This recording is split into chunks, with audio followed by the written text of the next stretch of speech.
क्या पाकिस्तान ने एक बार फिर अपनी सैन्य ताकत का इस्तेमाल ऐसे तरीके से किया है जिसने पूरे क्षेत्र में तनाव को नई ऊंचाई पर पहुंचा दिया है। आधी रात के सन्नाटे में आसमान से उड़ते लड़ाकू विमान, फिर लगातार गूंजते धमाके और देखते ही देखते कई घर मलबे में तब्दील हो गए। चारों ओर चीख पुकार मच गई और लोग अपने परिजनों को बचाने के लिए दौड़ पड़े। लेकिन हालात तब और भयावह हो गए जब राहत कार्य शुरू होने के दौरान उसी इलाके में दूसरा हवाई हमला भी होने का दावा किया गया।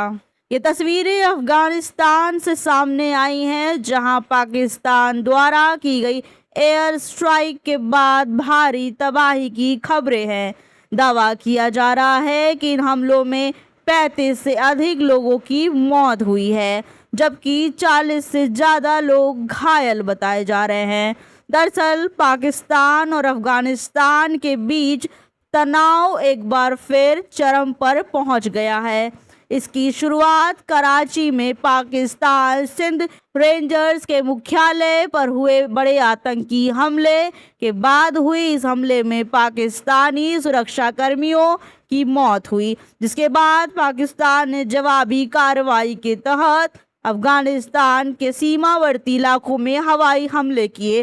पाकिस्तान का कहना है कि यह अभियान आतंकियों के खिलाफ चलाया गया था, लेकिन अफगानिस्तान का आरोप है कि इन हमलों में आम नागरिक निशाना बने हैं। रिपोर्टों के अनुसार पाकिस्तानी लड़ाकू विमानों ने अफगानिस्तान के पतिका और पतिया प्रांत के कई इलाकों में बमबारी की। बताया जा रहा है कि समकानी जिले के माजो खेल इलाके में बिस्मिल्लाह जान नामक एक स्थानीय नागरिक के घर पर भी हमला हुआ। स्थानीय लोगों का दावा है कि जब आसपास के लोग मलबे में दबे लोगों को निकालने पहुंचे, तभी उसी क्षेत्र में दूसरा हवाई हमला हुआ, जिससे राहत कार्य में जुटे लोग भी इसकी चपेट में आ गए और मृतकों की संख्या बढ़ गई। स्थानीय प्रशासन और अस्पतालों से जुड़े डॉक्टरों का कहना है कि जिन स्थानों को निशाना बनाया गया वे कोई सैन्य ठिकाने नहीं थे। उनके अनुसार अधिकांश मृतक आम नागरिक हैं,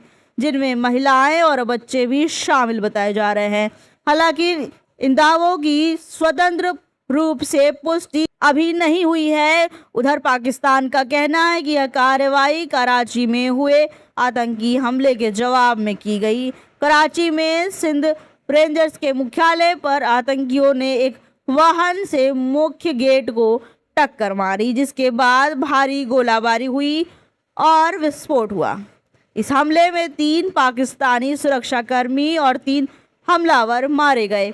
बाद में प्रतिबंधित आतंकी संगठन जमात उल अहरार, जिसे तरीके तालिबान पाकिस्तान से जुड़ा माना जाता है, इस हमले की जिम्मेदारी ली। पाकिस्तान के सूचना मंत्री अताउल्लाह तरार ने कहा कि सुरक्षा बलों ने खुफिया जानकारी के आधार पर सीमा क्षेत्र में सुनियोजित सैन्य अभियान चलाया, जिसके मुताबिक हाल के दिनों में खैबर पख्तून, बलोचिस्तान और कराची में हुए आतंकी हमलों के जवाब में यह कार्रवाई की गई।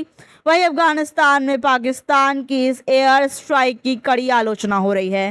स्थानीय प्रशासन का आरोप है कि आतंकियों के खिलाफ कार्रवाई के नाम पर आम नागरिकों को निशाना बनाया गया। हालांकि नागरिकों के हताहत होने के आरोपों पर पाकिस्तान की सेना की ओर से अब तक कोई आधिकारिक प्रतिक्रिया सामने नहीं आई है।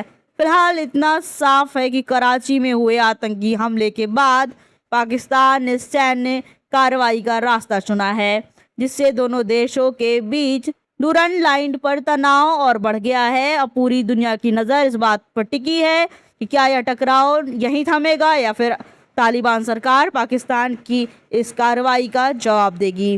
ब्यूरो रिपोर्ट, देश जो टॉक।